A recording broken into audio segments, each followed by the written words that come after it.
Thanks, Riaz. Good morning. It is 6:30. And while there have still been no confirmed cases of Ebola here in Canada, the Texas Health Department says a second healthcare worker has now tested positive for the virus. This worker also got sick after providing care for the first Ebola patient diagnosed in the U.S. who later died. The worker reported a fever yesterday and was put into isolation at the hospital immediately.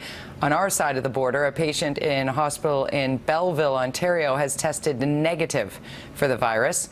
There is, however, growing concern among nurses and emergency responders in BC over the threat of Ebola. 3 people have been checked for the virus at local hospitals, with all 3 testing negative.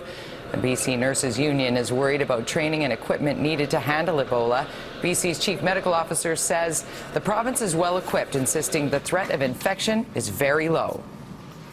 The infection of a healthcare worker in a North American hospital was both unexpected and a call to reassess our processes. That is, we need to assure our healthcare professionals on the front line that they will have the tools they need and will feel comfortable and competent in using them.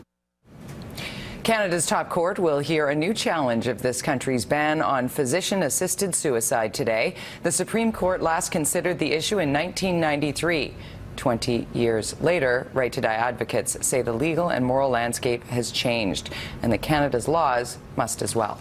The case is being led by the BC Civil Liberties Association on behalf of families of 2 women who wanted help taking their own lives but were afraid of criminal repercussions.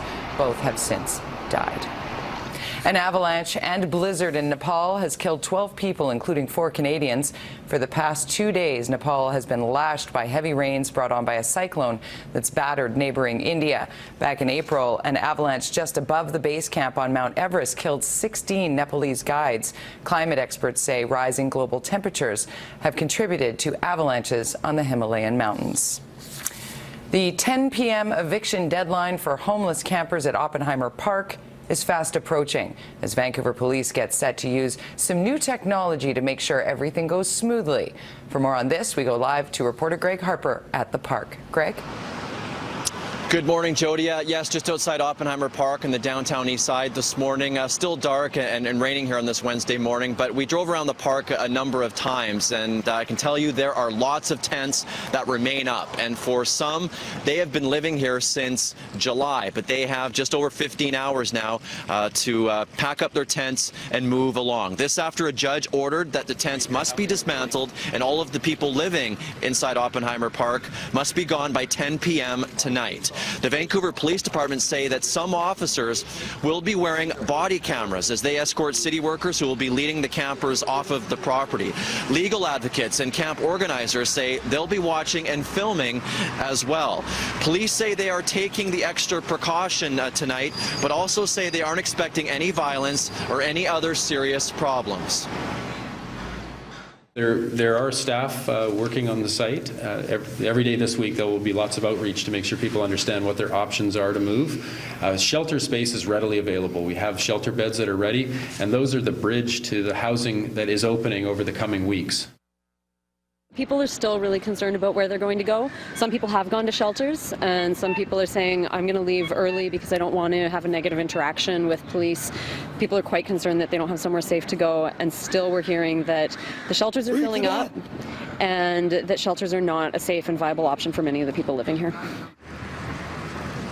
For some who have been living at Oppenheimer Park since July, they say they've been doing this to protest what they say is a lack of social housing in the city. Some also say they feel safer camping outside instead of living in shelters. But again, they will have to pack up by 10 p.m. tonight. Jody? All right, thanks so much. Greg Harper reporting from the downtown east side this morning.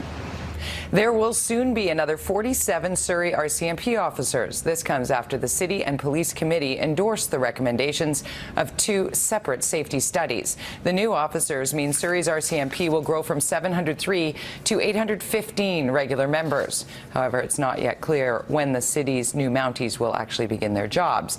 Barinda Rasodi, Surrey City Councillor and mayoral candidate, says the new officers haven't been hired yet.